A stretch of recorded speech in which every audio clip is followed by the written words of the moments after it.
நல்லா உழைக்க வேண்டும். நல்லா உழைக்கணும், கடினமாக உழைக்கணும், வாழ்க்கையில் வெற்றி பெறணும் அப்படின்னா, சாதிக்கணும்னா, வாழ்க்கையில் அந்த மாதிரி கடினமாக உழைத்து வெற்றி பெறுகிறவர்களோடு பழகணும். பெரியவர்கள் இருப்பாங்க. அதாவது வாழ்க்கையில் கடினமாக உழைக்கிறவங்க, வாழ்க்கையில் வெற்றி பெற்றவர்கள், சாதித்து கொண்டிருப்பவர்கள், அவர்களிடம் போய் நம்ம பழகணும். அவங்ககிட்ட போய் பணிவாக நம்ம அவங்கள்ட்ட பேசும்போது அவங்களுடைய ஆசீர்வாதம் கிடைக்கும். அவங்களுடைய அருள் என்பது நமக்கு கிடைக்கும். அருளுங்கிறது கடவுள் கொடுக்கறது கிடையாது. கடவுளோட அருள். இப்போ கடவுள்னால் யார்? பெரியவங்க தான் கடவுள். நான் ஏற்கனவே சொல்லியிருக்கேன், மனுஷங்க தான் கடவுள். மனுஷங்களில் யார் கடவுள்னால் பெரியவங்க தான் கடவுள். அப்படின்னா பெரியவங்ககிட்டேருந்து வாங்குறது தான் உண்மையான அருள். கடவுள்கிட்டேருந்து வாங்குகிறோங்கிறதுல அது கடவுளின் அருள். பெரியவங்ககிட்டேருந்து நமக்கு கிடைக்கக்கூடிய ஆசீர்வாதம், அருள் என்பது அது கடவுளிடமிருந்து கிடைக்கக்கூடிய அருள் ஆசீர்வாதம் என்பதாக அதை நாம் புரிந்து கொள்ள வேண்டும். அப்படி நீங்கள் உங்கள் வாழ்க்கையில், தினசரி வாழ்க்கையில் ஜெயிச்சுக்கிட்டு இருக்கிறவங்க, வெற்றி பெறுகிறவர், சாதித்து கொண்டிருப்பவர்கள், சாதித்தவர்கள், கடினமாக உழைப்பவர்கள் அப்படின்னு பல்வேறு தரப்பட்டவங்க இருப்பாங்க. அவங்ககிட்ட போயிட்டு பேசணும், பழகணும், பணிவாக பழகணும். அப்போ அவங்களுடைய ஆசீர்வாதமும் அருளும் உங்களுக்கு கிடைக்கும்.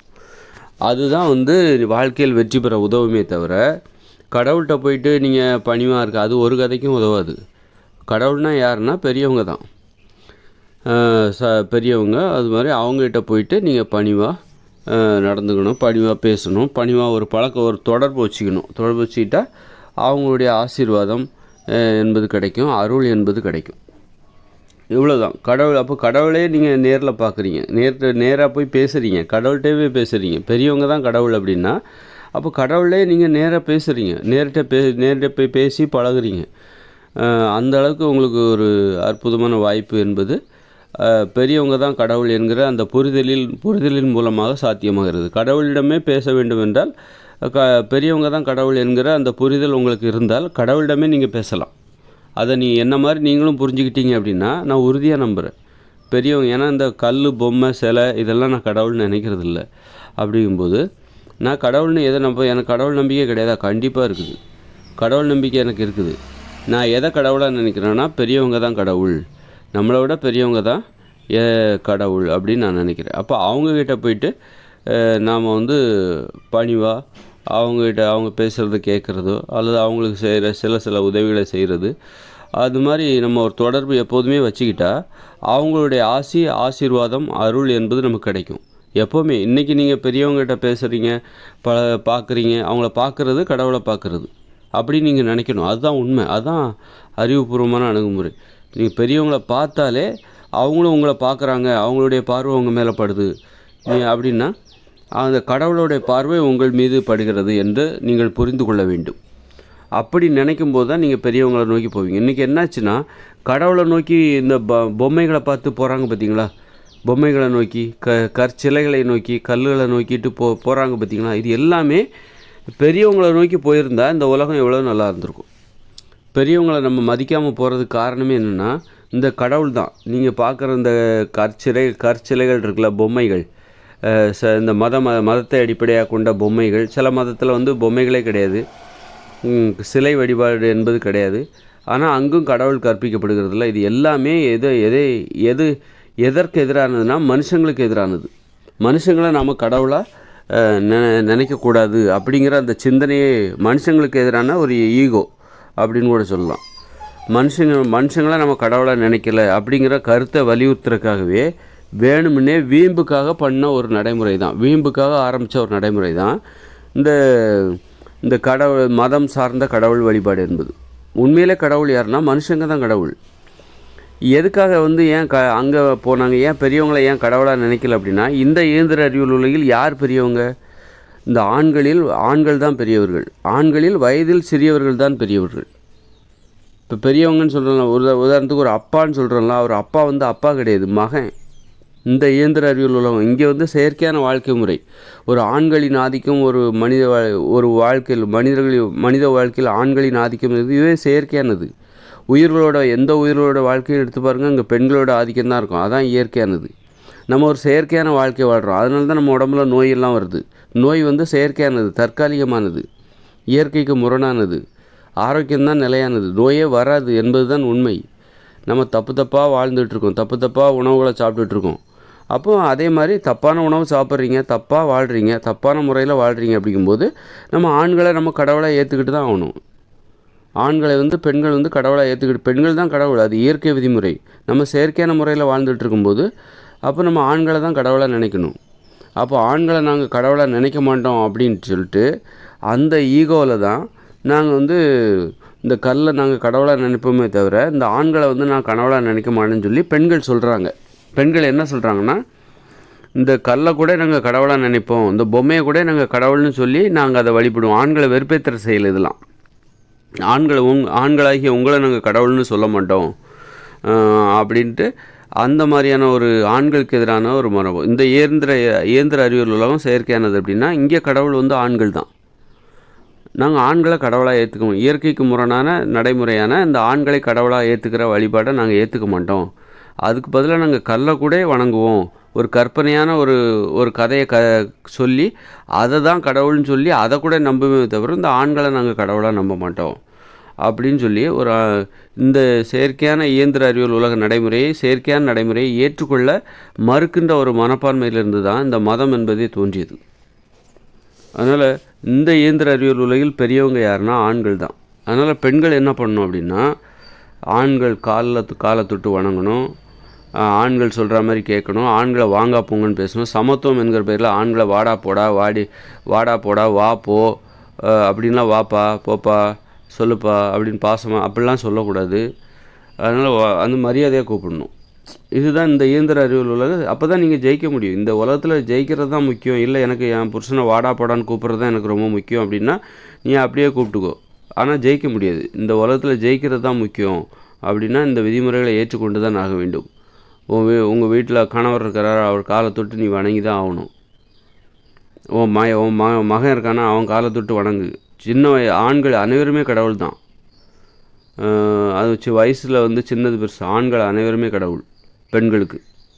அதுமாதிரி ஆண்களுக்கு யார் கடவுள் அப்படின்னா சிறு வயது ஆண்கள். ஒரு அப்பாவுக்கு தனது மகன் தான் கடவுள், தனது மகன் தான் அப்பா. இந்த அப்பா அப்பா கிடையாது, மகன். இந்த மாதிரி நம்ம குழப்பி, அதாவது இதுதான் தெளிவான அணுகுமுறை. நான் இன்றைக்கி சொன்னேன்ல, ஒரு அப்பாவுக்கு மகன் இருக்கான் பாருங்கள், அவன் தான் கடவுள். அந்த மகன் இருக்கான் பாருங்கள், அவன் மகன் இல்லை அப்பா. இவர் அப்பான்னு சொன்ன பாருங்கள், அவர் அப்பா இல்லை, அவன் மகன். அப்போது ஒரு அண்ணங்கிறவன் இருக்கான் பாருங்க, அவன் அண்ணன் இல்லை, அவன் தம்பின்னு நம்ம சொல்கிறோம் பாருங்கள், அவன் தம்பி கிடையாது, அண்ணன். இந்த மாதிரி உறவு முறை, இதுதான் சரியான அணுகுமுறை. இந்த இயந்திர அறிவியல் உலகத்துக்கு தகுந்த மாதிரியான ஒரு செயற்கையான அணுகுமுறை. இயற்கையான அணுகுமுறையிலேருந்து முற்றிலும் முரணானது. அப்போ அண்ணன் யாருன்னா அண்ணன் தான் கடவுள். தம்பி யாருன்னா தம்பி அந்த அண்ணன்னு சொல்கிறோம்லாம், அவனை கால் தொட்டு வணங்கணும். அண்ணங்கிறவ யார்? தம்பின்னு நம்ம இப்போ சொல்லிட்டு இருக்கோம் பாருங்க, அவன் தான் அண்ணன். அவன் காலை தொட்டு தான் அண்ணன் நம்ம யாரை சொல்லிட்டு இருக்கோமோ அந்த அண்ணன் காலை தொட்டு வணங்கணும், தம்பியோட காலை தொட்டு வணங்கணும். ஏன்னா தம்பி தான் உண்மையான அண்ணன். அந்த மாதிரி இப்போ தாத்தான்னு சொல்கிறோம்லாம், அவன் தாத்தா கிடையாது, அவன் பேரன். எவனை நம்ம இன்றைக்கி பேரன்னு சொல்லிகிட்டு இருக்கோமோ அவன் தான் உண்மையிலே தாத்தா.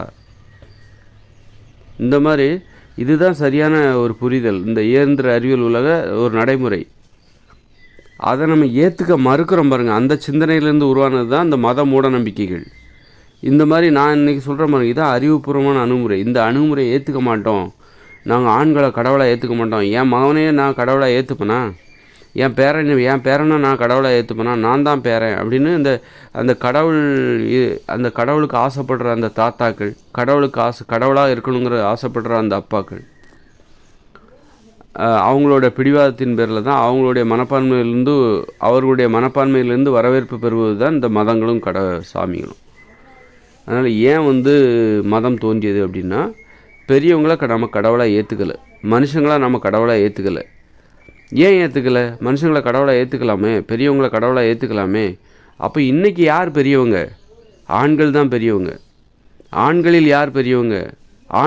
ஆண்களில் யார் பெரியவர்கள்? இப்போ ஆண்கள் தான் பெரியவர்கள்னால் பெண்களுக்கு ஆண்கள் அனைத்து வயதினருமே பெரியவர்கள் தான். பேரன் மகன் எல்லார் காலையும் தொட்டு பெண்கள் வணங்கணும். பெண்கள் தன்னுடைய பேரன் மகன் எல்லாரோடைய காலையும் தொட்டு வணங்கணும். தம்பி அண்ணன் எல்லாருடைய எல்லா ஆண்களையும் காலை தொட்டு கூட, அதாவது உரிமை இருக்கணும். உனக்கு உறவு இருக்கா, உரிமை இருக்கா, அவங்க காலை தொட்டு நீ வணங்கணும். சரி, ஆண்கள் தான் கடவுள்னா ஆண்களுக்கு யார் கடவுள்? ஆண்களில் வயது குறைந்தவர்கள் தான் கடவுள்.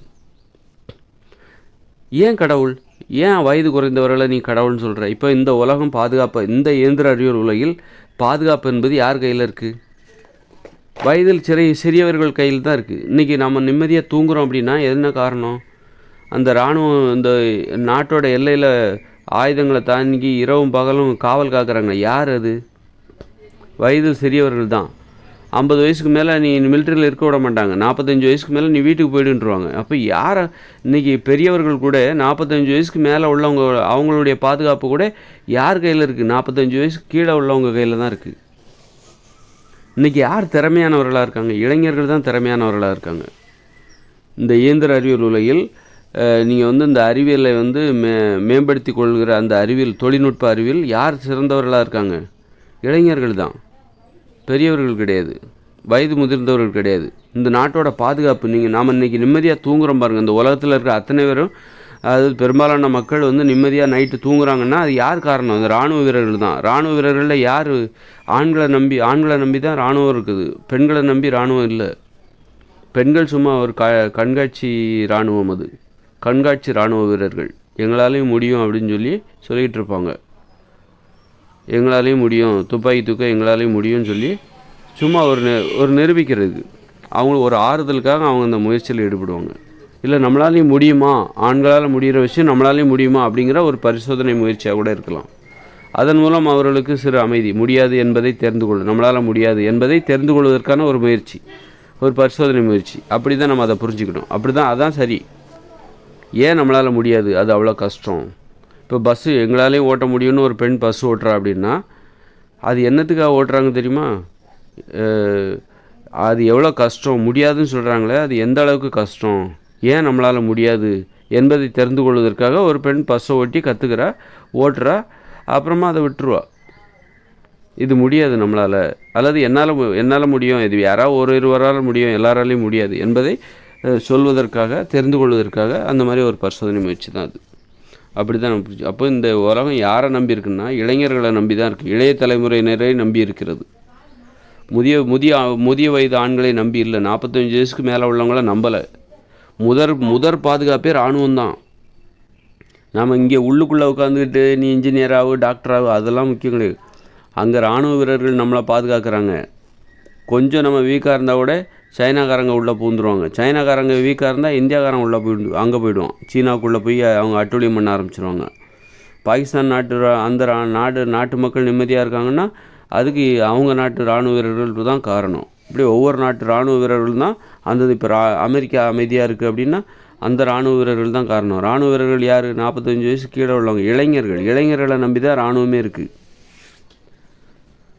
அப்போ பார்த்தீங்களா? அதனால் அப்போ இராணுவங்கிறது யாரை நம்பியிருக்கு? ஆண்களை நம்பியிருக்கு. ஆண்களில் யாரை நம்பியிருக்கு? இளைய வயது ஆண்களை நம்பி தான் அந்த இராணுவமே இருக்குது. அதுதான் நம்ம ஏன் ஆண்களை பெருசாக நினைக்கிறோம்? அவங்க தான் காவல் தெய்வம். ஆண்கள் காவல் தெய்வம். அதில் யாரை நம்பி இருக்குது? அந்த காவலுக்கு யாரை நம்புகிறோம்? இளைஞர்களை தான் நம்ம நம்புகிறோம். அதனால தான் ஆண்களை கடவுளாக நினைக்கணுங்கிறது அறிவுபூர்வமான அணுகுமுறை. அதுக்கு தகுந்த மாதிரி நீ மாறணும். இல்லை நான் பிடிவாதமாக இருப்பேன், நான் வளைஞ்சு கொடுக்க மாட்டேன் அப்படின்னா ஒடிஞ்சிருவேன். வளையணும். நடைமுறைக்கு தகுந்த மாதிரி, காலத்துக்கு தகுந்த மாதிரி நம்மளை மாற்றிக்கணும். அப்போ நான் அப்படி ஏற்றுக்க மாட்டேன், நான் அந்த மாதிரிலாம் ஆண்களை நான் கடவுளாக ஏற்றுக்க மாட்டேன். ஆண்களின் அதுவும் வயசு குறைஞ்சவங்கள ஆண்கள் என்ன நினைக்கிறாங்கன்னா, என்னோட வயசில் குறைஞ்சவனா நான் கடவுளாக நினைக்கணுமா, அவன் காலை தொட்டு நான் வணங்கணுமா, அப்படி அந்த ஈகோ இருக்குல்ல, அந்த ஈகோவோட வடிவம் தான் இந்த மதம். இந்த கற்செல்களை கடவுளாக சொல்கிறாங்கல்ல, எதுக்குன்னா நான் ஆண்களை கடவுளாக ஏற்றுக்க மாட்டேன், இந்த மாதிரி சின்ன பசங்களெல்லாம் நான் கடவுளை ஏற்றுக்க மாட்டேன் அப்படின்னு சொல்லிட்டு அந்த யார் பெரியவர், நீயா நானா, அந்த ஈகோவில் தான் உருவானது இந்த மதமும் கடவுளும், அந்த ஈகோ மனப்பான்மையில். அப்போ நான் அதிலிருந்து விடுபடும் போது இதெல்லாம் பொய், இந்த பொம்மைகளெல்லாம் கடவுள் கிடையாது, இந்து மதம், கிறிஸ்தவ மதம், இஸ்லாம் மதம், புத்த மதம், சீக்கிய மதம், இதெல்லாம் பொய், புழுகல், இதெல்லாம் புலிவுனி ஆட்டம்.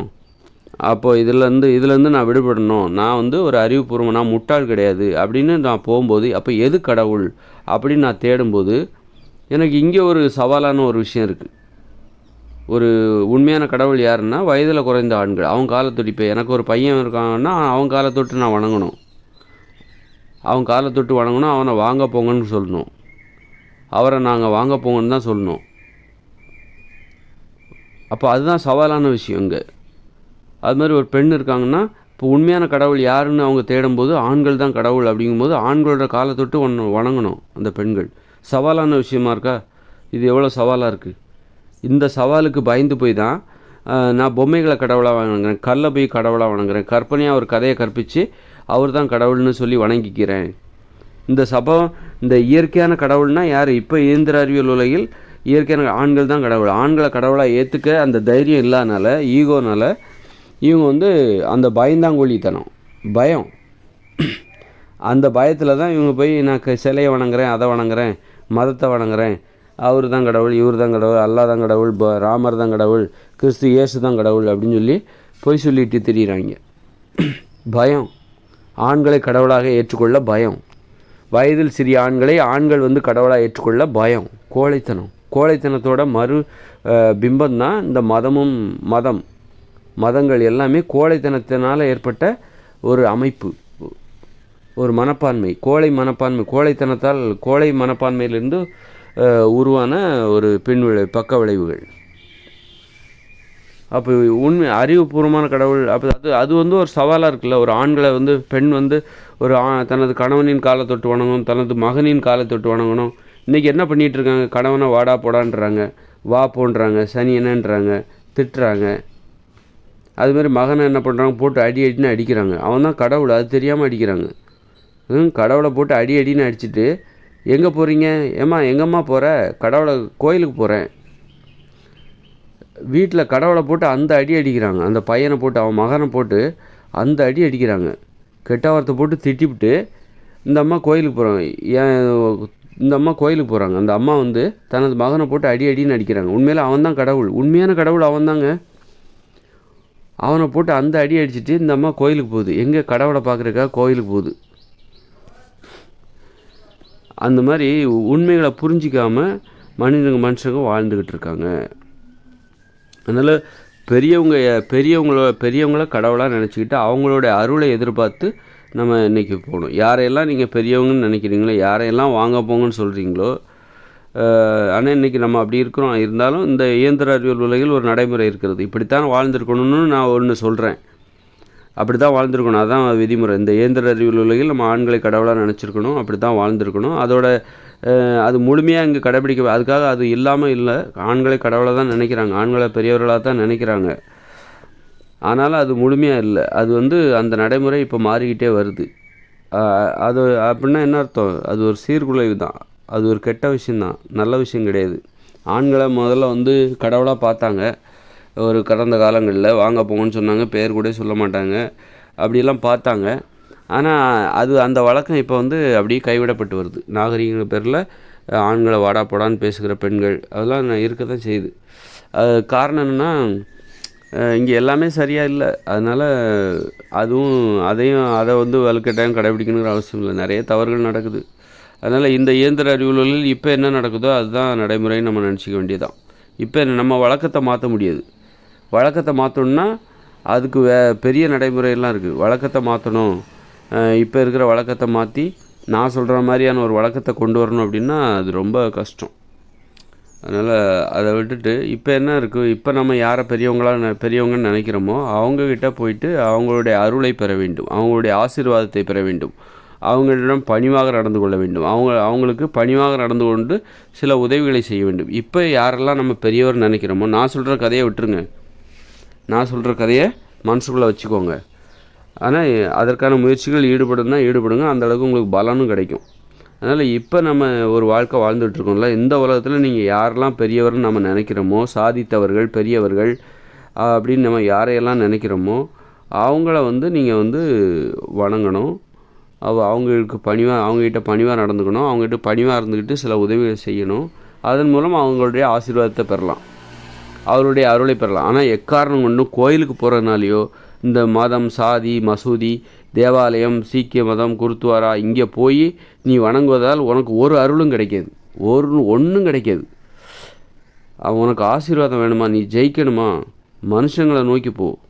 மனுஷங்களில் யார் கடவுள்? பெரியவங்க தான் கடவுள். யாரையெல்லாம் நீ இந்த உலகத்தில் வாங்க போங்கன்னு கூப்பிட்றியோ அவங்கள நோக்கி போ, அவங்கக்கிட்ட பேசு, அவங்கள பாரு, அவங்க உங்களை பார்க்கணும்.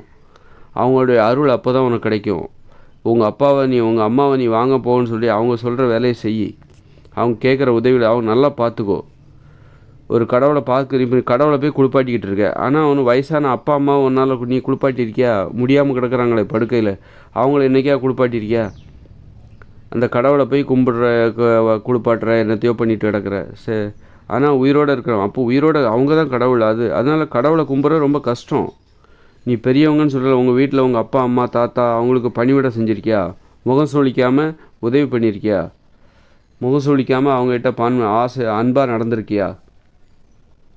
அதை நீ அதை பண்ணணும். அப்போது கடவுளை வணங்குறது சாதாரண விஷயம் கிடையாது. பெரியவங்களை தானே ஐயா வாங்க போங்கன்னு கூப்பிட்றதுனா கூப்பிட்டு போய்ட்டோம், அது மட்டும் கிடையாது.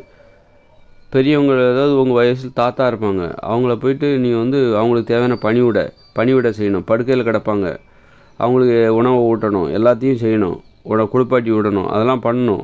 அந்த மாதிரி ஒரு கடவுள், இதுதான் கடவுள் அப்படின்னா அந்த அந்த கடவுள்கிட்ட நீ நடந்துக்கிற முறைங்கிறது ரொம்ப சவாலான விஷயம். முதியவர்களை இன்னும் நிறைய பேருக்கு கேள்வி இருக்குது. அதாவது எப்படி இந்த முதியவர்களை எப்படி பணிவிட செய்கிறது, அவங்கள எப்படி பராமரிக்க, படுக்கையிலே ஒரு தாத்தா கிடக்கிறாருன்னா அல்லது ஒரு பாட்டி கிடக்கிறாங்கன்னா அவங்கள எப்படி பார்த்துக்கிறது அப்படிங்கிறதுன்னு சொல்லிட்டு நிறைய பேருக்கு கேள்வி இருக்குது. ஒரு பயமே இருக்குது, முதியவர்களை பற்றி பயமே இருக்குது. அதெல்லாம் கடந்து வரணும். முதியவர்களை பற்றி நிறைய பேருக்கு பயமே இருக்குது. என்ன பயம்னா, எப்படி நம்ம தாத்தா வயசாகிடுச்சுன்னா அவங்கள பார்த்தாலே பயமாக இருக்குது. இவருக்கு வயசாகிடுச்சுன்னா இவரை நம்ம தான் பார்த்துக்கணுமோ, அப்பாவை பார்த்தா இவருக்கு வயசாகிடுச்சுன்னா இவரை நம்ம தான் பார்த்துக்கணுமோ, அதாவது படுக்கையில் விழுந்துட்டாருன்னா அவரை குளிப்பாட்டி விடணும், குண்டி கழுவி விடணும், தொடச்சி விடணும், எல்லாத்தையும் பண்ணணுமோ, அது எப்படி நம்ம பண்ணுவோமா மாட்டோமா அப்படின்னு சொல்லிட்டு எல்லாத்துக்கும் ஒரு பயமே இருக்குது. அதாவது எந்த வித கஷ்டமும் கொடுக்காமல் செத்து போயிடணும். அது மாதிரி முதியவர்களுக்கும் அந்த பயம் இருக்குது. நம்ம படுக்கையில் விழுந்துட்டால் நம்மளை பார்த்துப்பாங்களோ, பார்த்துக்க அசிங்கப்படுவாங்களோ, அந்த மாதிரி ஒரு சூழ்நிலை வந்துடக்கூடாது, அப்படியே நல்ல திடகாத்திரமாக இருக்கும்போதே செத்து போயிடணும் அப்படின்னு நினைக்கிறாங்க. முதுமையை பற்றி பயப்படுறாங்க. இந்த மாதிரி மற்றவங்க நம்மளை அசிங்கமாக நினச்சிடக்கூடாது அப்படின்ட்டு பயப்படுறாங்க. அப்போ அதெல்லாம் அப்போ ஒரு கடவுள்னால் அதை எதிர்கொள்ளணும், அதை கற்றுக் கொடுக்கணும். பெற்றோர்கள் கற்றுக் கொடுக்கணும் சின்ன வயசில். அந்த பயம் ஏன் ஏற்படுது? பெற்றோர்கள் சின்ன வயசில் கற்றுக் கொடுக்கறதில்ல. இன்றைக்கி நம்ம கூட்டு குடும்பம் வசிப்பதில்லை. இன்றைக்கி முதியவர்களை எப்படி பார்த்துக்கணும் அப்படின்னு சொல்லி பெற்றோர்கள் பிள்ளைகளுக்கு சொல்லிக் கொடுப்பதில்லை. அதுக்கு இன்னொரு காரணம் என்னென்னா, எல்லோரும் 70 வயசில் செத்து போயிடுறாங்க. இங்கே தாத்தாக்களே இருப்பதில்லை, பாட்டிகளே இருப்பதில்லை, உயிரோடு இருப்பதில்லை. தாத்தா ஆவதற்கு முன்பே செத்து போயிடுறாங்க, பாட்டி ஆவதற்கு முன்பே செத்து போயிடுறாங்க. அதனால் ஒரு தாத்தாவை எப்படி பார்த்துக்கணும், பாட்டி எப்படி பார்த்துக்கணுங்கிறத இங்கே தெரிஞ்சிக்க முடியல. அவங்கள எப்படி பார்த்துக்கணும் அப்போ அந்த பயம் ஆனால் எல்லாத்துக்கும் இருக்குது. இப்போ எல்லாருமே சீக்கிரமாக செத்து போகிறதுனால எப்படி முதியவர்களை பராமரிப்பது? இப்போ அவங்க ஆகி போவாங்க, படுக்கையில் கிடப்பாங்க, டாய்லெட் போக முடியாது, குண்டி கழுவி விடணும், இவ்வளோ வேலைகள்லாம் இருக்குதா? இந்த அனுபவங்கள்லாம் நிறைய பேர் கிடைக்க மாட்டேங்குது. ஏன்னா எல்லாருமே இறந்து போயிடுறாங்க. ஒரு 70 வயசுக்கு மேலே யாரும் உயிரோடு இருக்கிறதே கிடையாது. யாருக்கும் எந்த கஷ்டமும் கொடுக்காமல் போய் சேர்ந்துடணும்னு நினைக்கிறாங்க. பார்த்திங்களா, அந்த நினப்பு தான் அங்கே ஜெயிக்குது. அந்த நினப்புப்படியே அங்கே நடக்குது. முதியவர்கள்லாம் என்ன நினைக்கிறாங்கன்னா, எங்கே படுக்கையில் விழுந்து நம்மளை சோறு ஊட்டி விடுறது, குளிப்பாட்டி விடுறது, குண்டி கழுவி விடுறது, இப்படி அப்போ நம்மளை அருவருப்பாக நினைப்பாங்க. அந்த மாதிரி ஒரு சூழ்நிலை வராமல் செத்து போயிடணும் அப்படின்னு அந்த பெரியவங்க நினைக்கிறாங்க. பார்த்திங்களா, அந்த நினப்பு தான் அவங்க சீக்கிரமாகவே செத்து போகிறதுக்கு காரணம். 70 வயசில் செத்து போகிறதுக்கு காரணம் அதான். அப்போது நம்ம அப்படி ஒரு நினப்பு இருக்கக்கூடாது. நம்ம அதையும் தாண்டி வாழணும், 80 90 100 வயசு வரைக்கும் வாழணும், 120 வயசு வரைக்கும் வாழணும் அப்படின்னா முதல்ல என்ன பண்ணணும் அப்படின்னா, நமக்கு அப்படி ஒரு பயம். அதாவது நாம் படுக்கையில் விழுந்தால் கூட நம்மளை பார்த்துக்கிறவங்க இருக்காங்க, படுக்கையில் விழுந்தால் கூட நமக்கு சோறு ஊட்டி விடுறவங்க, குளிப்பாட்டி விடுறவங்க இருக்காங்க, குண்டி கழுவி விடுறதுக்கு நமக்கு பேராண்டி இருக்கான், பையன் இருக்கான், அவன் அசிங்கப்பட மாட்டான், ஏன்னா நான் அவனுக்கு கற்றுக் கொடுத்துருக்கேன், நானும் அதைத்தான் என் அப்பாவுக்கு பண்ணியிருக்கேன், என் அம்மாவுக்கு பண்ணியிருக்கேன் அப்படின்னு சொல்லிட்டு அந்த மனப்பான்மை வரணும். நமக்கு நாம் பண்ணமே, நம்ம அப்பாவுக்கும் அம்மாவுக்கும் அவங்க படுக்கையில் கிடக்கும்போது சோறு ஊட்டணும், குளிப்பாட்டணும், பல் விளக்கி விட்டோம், குண்டி கழுவி விட்டோம், எல்லாத்தையும் பண்ணமே. சரி, நம்ம பசங்க நமக்கு பண்ணுவாங்களா? நம்ம பசங்களுக்கு கற்றுக் கொடுத்துருக்கோம். அப்போ அந்த பசங்க நமக்கு பணிவிட செய்கிறது ஒரு ஆசையாக மாறணும். அதாவது முடியாமல் படுக்கையில் கிடக்கும்போது நம்ம பசங்க நமக்கு சேவை செய்யணும், நம்மளை ஒரு குழந்த மாதிரி அவங்க பார்த்துக்கணும், அப்படி ஒரு ஆசை நமக்குள்ளே வரணும்.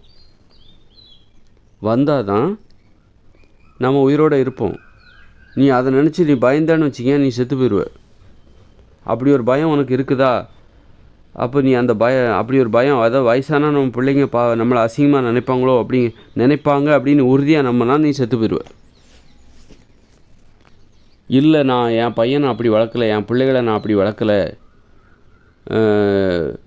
முதியவர்களை எப்படி பராமரிக்கணும்னு நான் கற்றுக் கொடுத்துருக்கேன் அப்படின்னு சொல்லிவிட்டு கற்றுக் கொடுத்துருக்கேன், அவங்க கூச்சப்பட மாட்டாங்க, அசிங்கப்பட மாட்டாங்க, ஆர்வமாக செய்வாங்க அப்படின்னு ஒரு பழக்கத்தை நீங்கள் கற்றுக் கொடுத்துட்டீங்கன்னா நீங்கள் ரொம்ப நாள் உயிரோடு வாழ்வதற்கு அதுவே ஒரு காரணமாக இருக்கும். ஏன்னா நீங்களும் அதை எதிர்பார்ப்பீங்க, நம்ம பசங்க நம்மளுக்கு அதை செய்யணும், நம்ம அப்பாவுக்கு நாம் அதை செஞ்சோம்ல, அது மாதிரி நம்ம பசங்க நமக்கு படுக்கையில் முடியாமல் கிடக்கும்போது நம்மளுக்கு அதை செய்யணும், குளிப்பாட்டி விடணும், சோறு ஊட்டி விடணும், குண்டி கழுவி விடணும், எல்லாத்தையும் பண்ணணும் அப்படின்னு நீங்கள் ஆசைப்பட்டீங்கன்னா நீங்கள் உயிரோடு வாழ்வீங்க. முதுமையிலும் படுக்கையில் விழுந்தால் கூட அவ்வளோ ஈஸியாக நீங்கள் சாக மாட்டீங்க. உங்கள் பசங்களை சோதித்து பார்த்துட்டு தான் அவங்களுக்கு ஒரு அனுபவத்தை கொடுப்பீங்க. ஏன்னா உங்கள் பசங்களுக்கு ஒரு அனுபவத்தை கொடுப்பீங்க. நம்ம பசங்களுக்கு அந்த அனுபவம் தேவை, முதியவர்களை இப்போ எப்படி பராமரிக்கணும் அப்படிங்கிற அந்த அனுபவம் பசங்களுக்கு தேவை, அதை கற்றுக் கொடுக்கணும். நாம் இறந்து போயிட்டால் அந்த விஷயத்தை அவங்களுக்கு யார் கற்றுக் கொடுப்பாங்க? அந்த ஆசையே நீங்கள் ரொம்ப நாள் உயிரோடு வாழ்வதற்கு நியாயமான காரணமாக இருக்கிறது. நம்ம பசங்க பண்புள்ளவர்களாக இருக்கணும், நம்ம மகனோ மகளோ பண்புள்ளவளாக இருக்க வேண்டும், பண்புள்ளவனாக இருக்க வேண்டும், அவனுக்கு முதியவர்களை எப்படி கற்றுக் கொடுக்க வேண்டும் என்கிற அந்த அனுபவத்தை அவனுக்கு கொடுக்கணும். அப்போ தான் அவன் பிள்ளைக்கு அதை கற்றுக் கொடுப்பான். அதனால் நாம் உயிரோடு இருக்கணும், முதுமையில் படுக்கையில் கிடக்கணும், படுக்கையில் கிடந்தால் தான் அவன் நல்லா நம்மளை பார்த்துப்பான். அந்த அனுபவத்தை அவன் பிள்ளைக்கு அவன் கற்றுக் கொடுப்பான். அந்த நல்ல பண்பை கற்றுக் கொடுப்பதற்காக நான் படுக்கையில் விழணும், முடியாமல் கிடக்கணும், என்னை குளிப்பாட்டி விடணும், எனக்கு சோறு ஊட்டணும், எனக்கு குண்டி கழுவி விடணும், பல் விளக்கி விடணும், எல்லாத்தையும் பண்ணணும், அவன் எனக்கு அந்த பிள்ளைகளை எனக்கு பண்ணணும். அதன் மூலம் என் பிள்ளைகள் நல்ல பண்புகளை கற்றுக்கொள்வார்கள், அவர்கள் பிள்ளைகளுக்கு கற்றுக் கொடுப்பார்கள்.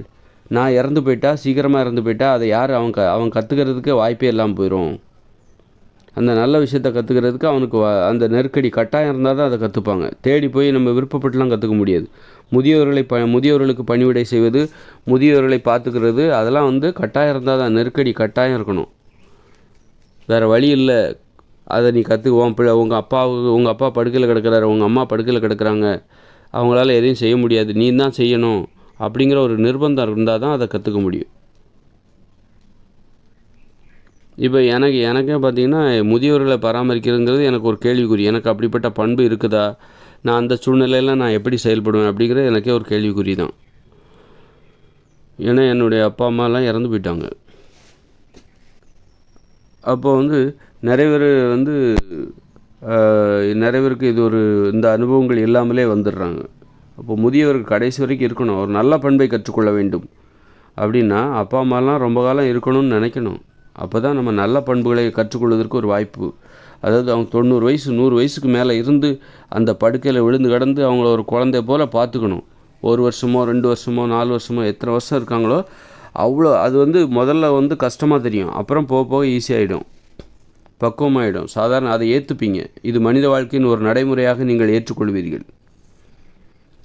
அப்போ அவங்களோட ஆசீர்வாதம் கிடைக்கும். அந்த பெற்றவங்க படுக்கையில் கிடக்கிறாங்க பார்த்தீங்களா, அந்த பெற்றவங்க, அவங்க பெற்றவங்களாக இருக்கலாம், தாத்தாவாக இருக்கலாம், பாட்டியாக இருக்கலாம், அவங்க சித்தப்பாவாக இருக்கலாம், சித்தியாக இருக்கலாம், இந்த மாதிரி பெரியப்பாவாக இருக்கலாம், பெரியம்மாவாக இருக்கலாம், படுக்கையில் கிடக்கிறாங்க, அவங்களுடைய ஆசீர்வாதம் கிடைக்கும். அதுதான் கடவுளின் ஆசீர்வாதம். கடவுளை வணங்குறது எவ்வளோ கஷ்டமாக இருக்குது பார்த்தீங்களா? இப்போ நீங்கள் ஏதோ கல்லை சுற்றி வணங்கிட்டு சாவகாசமாக ஒரு சொம்பு பாலை கொடுத்து அந்த சிலை மேலே ஊற்றுங்க, ரொம்ப ஈஸின்னு நினச்சிக்கிறீங்க கடவுளை வணங்குறது. பயந்து போய் தான் எதை கடவுள்னா மனுஷங்க தான் கடவுள்னா எவ்வளோ பெரிய சவாலான விஷயம்லாம் இருக்குது பாருங்கள். பெரியவங்களை பார்த்துக்கணும், படுக்கையில் கிடந்தவங்களை கவனிக்கணும், அவ்வளோ சவாலான விஷயம் இருக்குது. இதுக்கு பயந்துக்கிட்டு தான் நீங்கள்லாம் கடவுள் இல்லை, ஐயோ அருவருப்பாக இருக்குது, இதெல்லாம் எனக்கு அருவருப்பாக இருக்குது, இதெல்லாம் கடவுள் கிடையாது, இந்த கல் தான் கடவுள், அதுக்கு ஒரு கதை இருக்குது, அது சும்மா கிடையாது, அதுக்கு ஒரு கதை இருக்குது அப்படின்னு சொல்லிட்டு பயந்தாங்கொல்லிகள். இந்த மனுஷங்களை கடவுளாக ஏற்றுக்கணுன்னா அதுக்கு ஒரு தைரியம் வேணும், வீரம் வேணும். இந்த கல்லை போய் கடவுளாக ஏற்றுக்கிறதுலாம் ஒரு கோழைகளோட செயல். இதெல்லாம் கல், சிலைகள், கதைகளை போய் கடவுள் நினச்சி கதைகளை போய் கடவுள் நினச்சிட்டு அடக்காங்க. பயந்து போய் தான் இந்த மாதிரி மனுஷங்களை கடவுளாக ஏற்றுக்கிட்டால் இந்த மாதிரி நிறைய பிரச்சனைகளை சந்திக்க வேண்டியிருக்கும். இந்த முதியவர்களை கவனிக்க வேண்டியிருக்கும், பெரியவங்ககிட்ட போய் பணிவிட செய்ய வேண்டியிருக்கும், உதவி செய்ய வேண்டியிருக்கும். அந்த மாதிரி சோம்பேறிகள் தான் என்ன பண்ணுவாங்க, பெரியவங்களை கடவுளாக நினைக்கும். ஏன்னா பெரியவங்களை கடவுளாக நினச்சா பெரியவங்களுக்கு பணிவிட செய்யணும், உதவி செய்யணும். எதுக்கு தேவையில்லாத வேலை, தொல்லை அது அப்படின்னு சொல்லிட்டு அதுக்கு பதிலாக நம்ம இந்த பொம்மைகளை போய் கடவுளாக நினச்சிருவோம். வெளிநாட்டு பொம்மை, இந்தியர்களுக்கு வெளிநாட்டு பொம்மை தான் கடவுள். அதுக்கு இந்த இயேசு வந்து வெளிநாட்டு பொம்மை. அதை வந்து வெள்ளையாக இருக்குது அப்படின்னோடனே நல்லா இருக்குது இந்த பொம்மை, அதை கடவுளாக நினச்சிக்கிட்டாங்க. உள்நாட்டு பொம்மை கொஞ்சம் கருப்பாக இருக்குது, கருப்பாக தானே. அப்போ வந்து அதை விட இது வெளிநாட்டு பொம்மை. உள்நாட்டு பொம்மைகள், உள்நாட்டு பொம்மையை விட வெளிநாட்டு பொம்மை நல்லா இருக்குது. பொம்மைகளை தேர்ந்தெடுக்கிறாங்க, மதத்தை தேர்ந்தெடுத்து இவங்க வந்து கடவுளாக வணங்கிட்டுருக்காங்க. ஒரு கோழைத்தனமான ஒரு கடவுள்கள், கோழைத்தனத்தை ஊக்குவிக்கிற கடவுள்கள்.